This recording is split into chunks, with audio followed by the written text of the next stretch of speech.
In case you missed it, here's Dave and Cheryl's favorite moments of the week. Back after being away for a week, and it was a good trip. Welcome back. Thank you. Dominican Republic with a group of people. Went down. Weather was fantastic. Rained a couple times during the day, but otherwise lots of sunshine. Got a lot of sun. We were down there for my birthday. At the same, not just the way the dates worked out that we ended up choosing. Mm-hmm. And so the night of that, which was like our second night, I guess. So my birthday's December 2nd. We flew down on the 1st. My wife's like, why don't we go out? We'll dance. We'll celebrate. And the thing is, the club doesn't open up until 11. And I'm like, 11? I don't know if I'm going to make 11. Yeah, well, that's the thing when you're on vacation at one of these all-inclusives. You're drinking like all day. Well, I had a few during the day, but it wasn't anything excessive. So I thought, we went for dinner. I'm just going to drink water, and then because I don't want to flame out early, and then not be able to go. So hit the water. So we go out and we're having a blast. I had 3 drinks. After the 3rd drink, I have no memory. I have a slight memory of talking to some people in the lobby. Mm-hmm. No memory of going up to the room.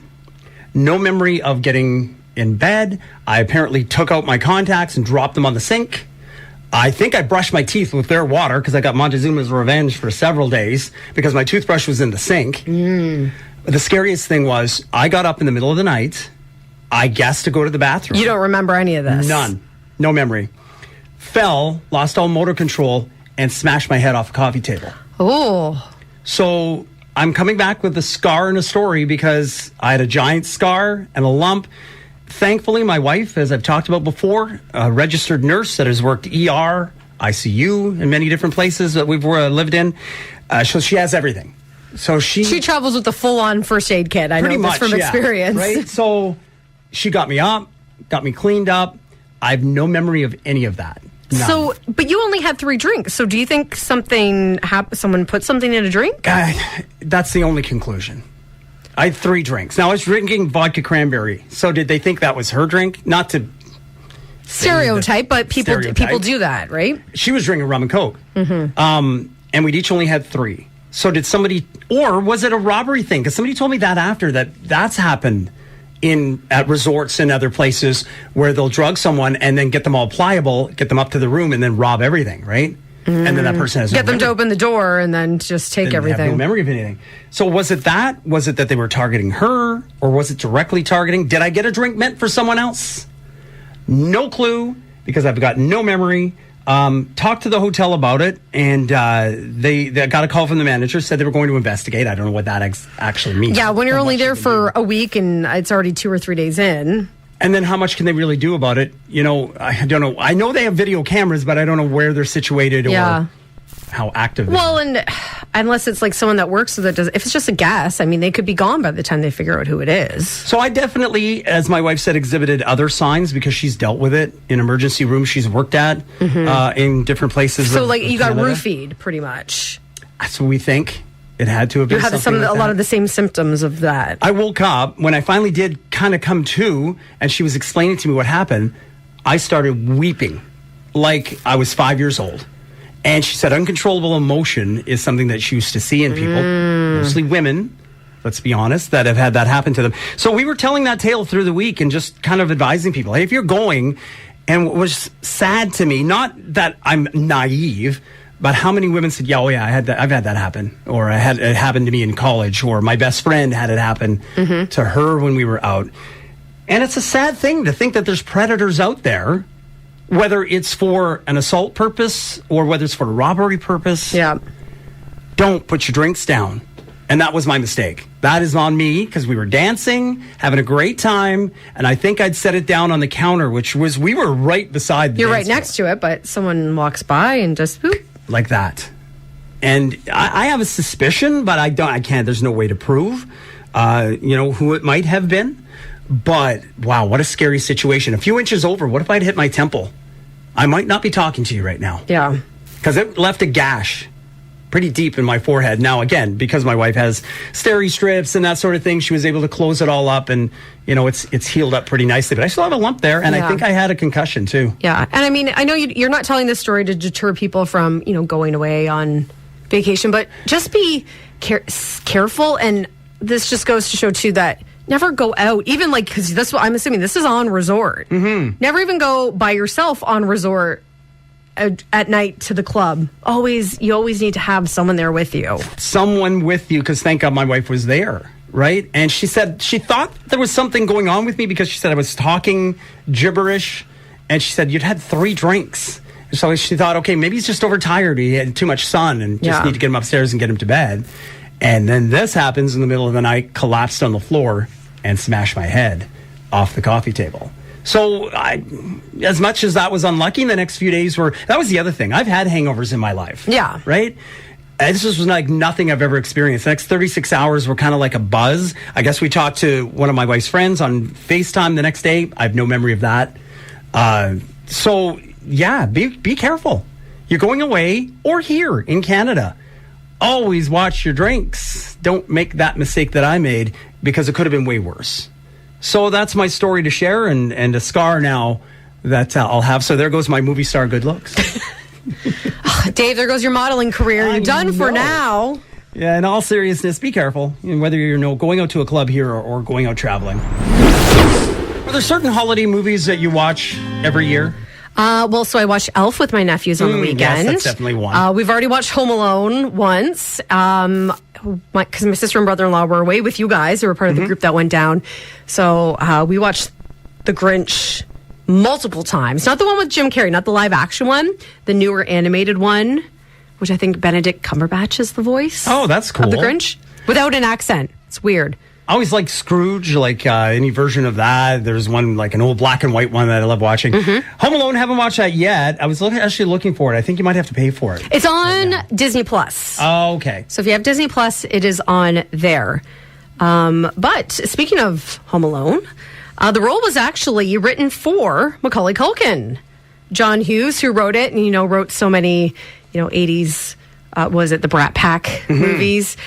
He came up with the idea after he saw Culkin in the John Candy film Uncle Buck. And in that one scene where he's left alone by his uncle and he interrogates the would-be babysitter. And so he saw that and was so impressed by it. That's so cool. Do you know this? Robert De Niro turned down the role of Harry. So did John Lovitz. Then Joe Pesci made the part his own. And Pesci used to, of course, be in a lot of gangster movies and always was sort of surrounded that. Wasn't used to the family-friendly atmosphere and dropped a few swear words. And he had to use fridge instead. Like, what, the fridge? Right. So I guess they were like, can you tone it down just a bit? Also, Old Man Marley, the supposedly scary next-door neighbor, wasn't in the original screenplay. He was added at the suggestion of the director, who thought the film could do with a stronger dose of sentimentality. Well, especially at the end, when he reunites with his family again. Yes. That kind of tears you up. Elvis may have made a cameo. Is that possible? When Catherine O'Hara's character Kate is at the airport trying to get home to be with Kevin, an extra in the background caused a conspiracy theory that Elvis was alive and well and working as an extra on holiday movies. Because there was somebody behind that looked just like Elvis. Oh, man.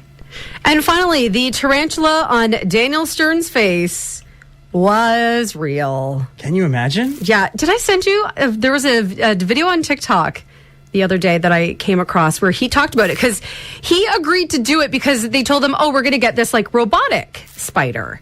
And because he was talking about all the different gags that they did, like all the bulbs that he stepped on, those were all candy. The nail that he steps on was a rubber nail, so it would just bend over when he stepped on it, that kind of thing. But the tarantula, they told him, no, it's going to be like a robotic mechanical spider. But then they scrapped it because they said it wasn't good enough. And so they were like, we're doing the real thing.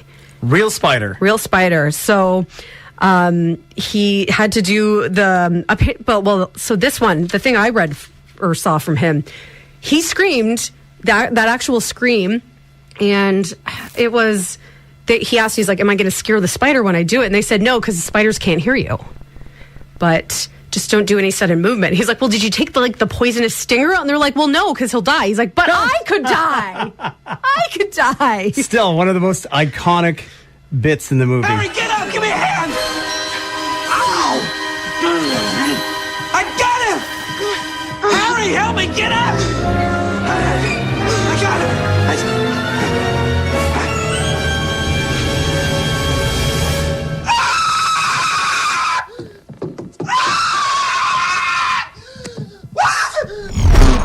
course, everything these days, the cost is going up, and that includes the 12 days of Christmas. Yes, the new report from PNC Bank down in the States, every year they look at how much it would cost to buy everything from the song. And it's up 10.5% this year to over $45,000. So there would be 364 total gifts if you bought the items over and over each day like the song suggests.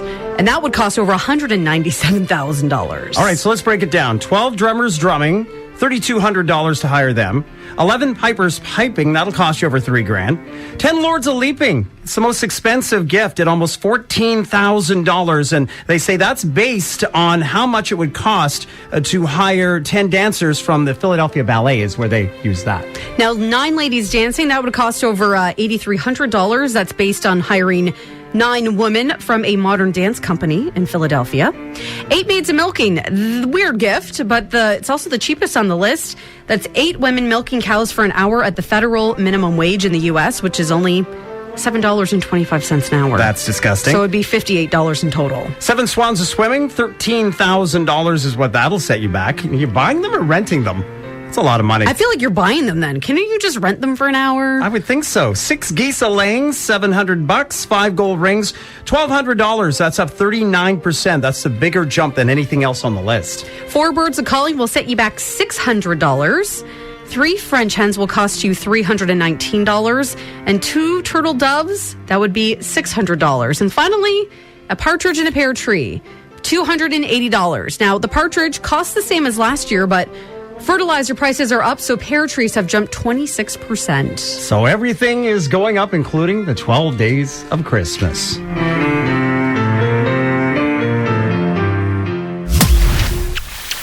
How did you know? I know, it was amazing.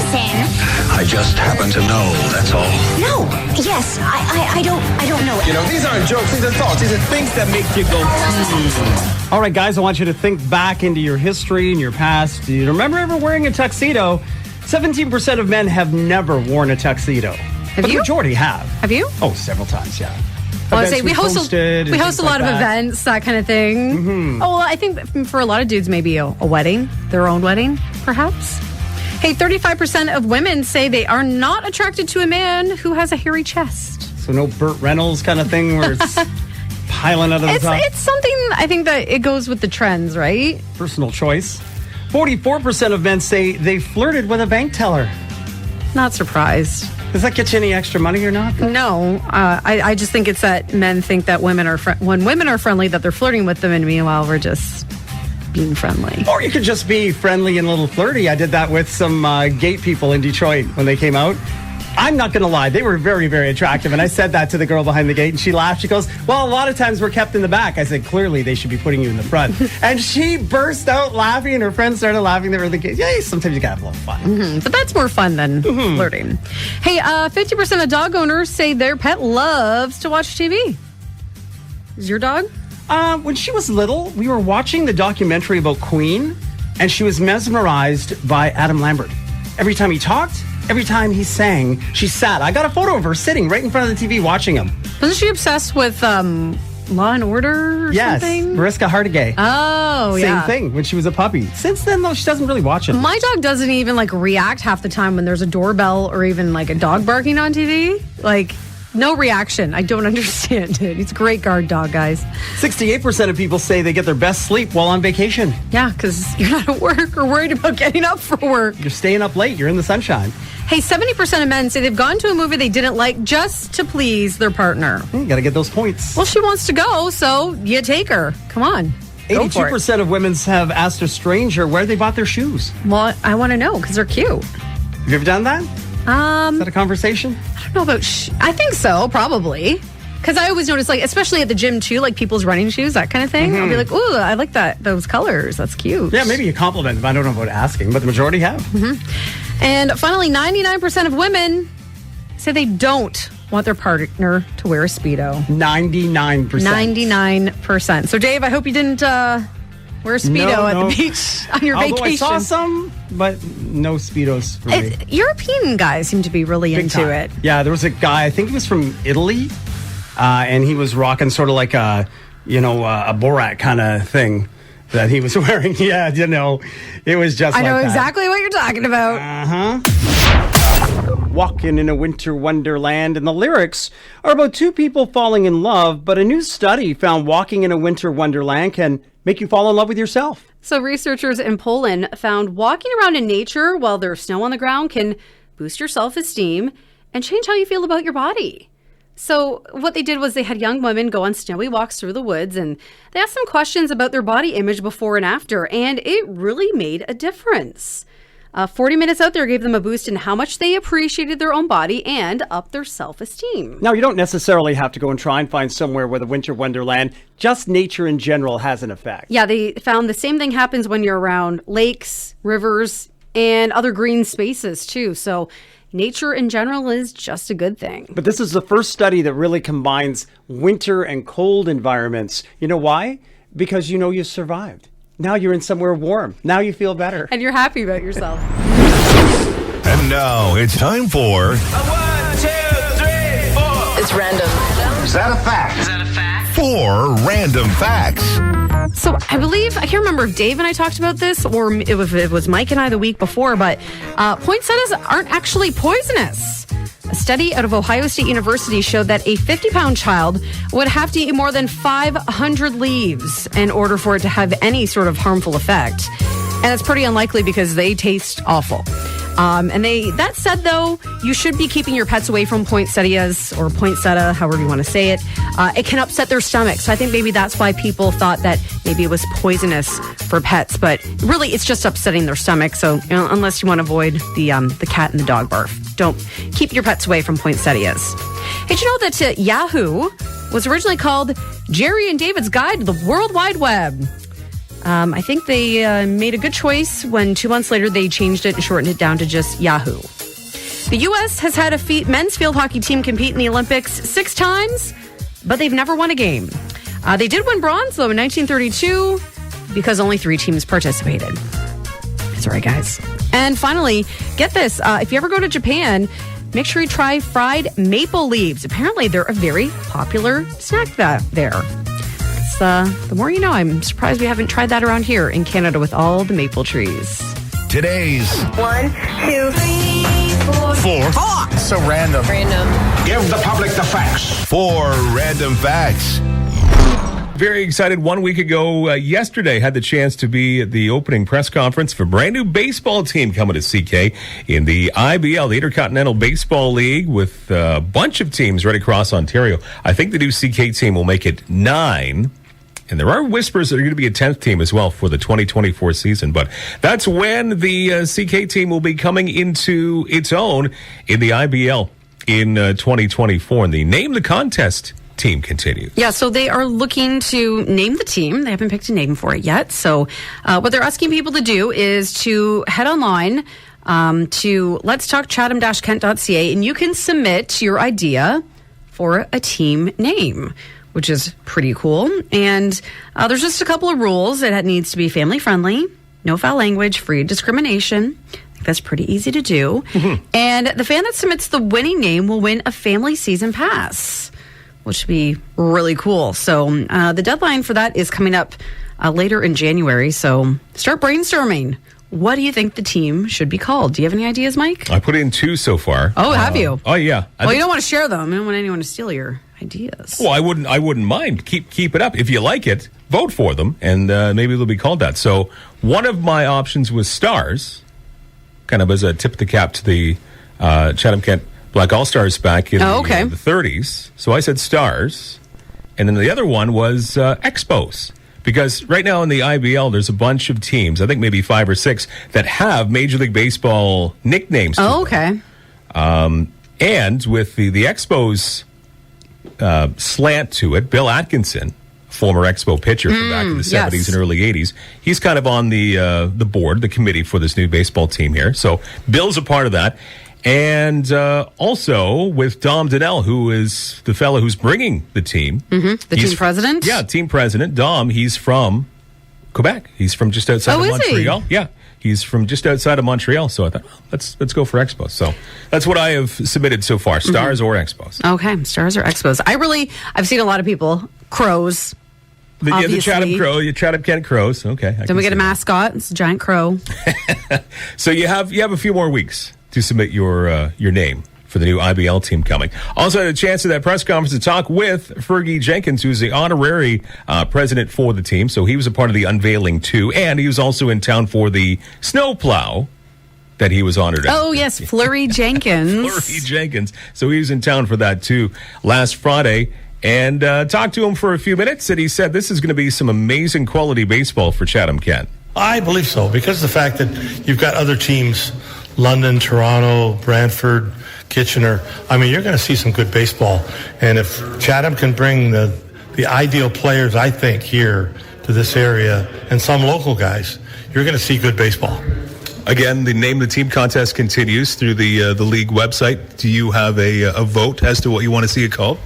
You know, I might have a vote. As of right now, nobody's mentioned it to me, but they're going to have quite a few people write in or phone in with the website and try to name the team, and then they're going to pick 4 or 5 contestants for the finalists and then come up with a winner. We put a ballot in front of you right now. What would you put on that paper?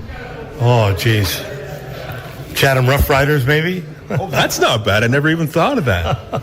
But that might be a catchy name because of the fact it's a new team and they're rough at it, but they're the Rough Riders. Fergie Jenkins. So you can listen to that full conversation I had last week with Fergie Jenkins. More on the IBL baseball team coming to CK for 2024 at country929.com. You've been listening to Dave and Cheryl's favorite moments of the week.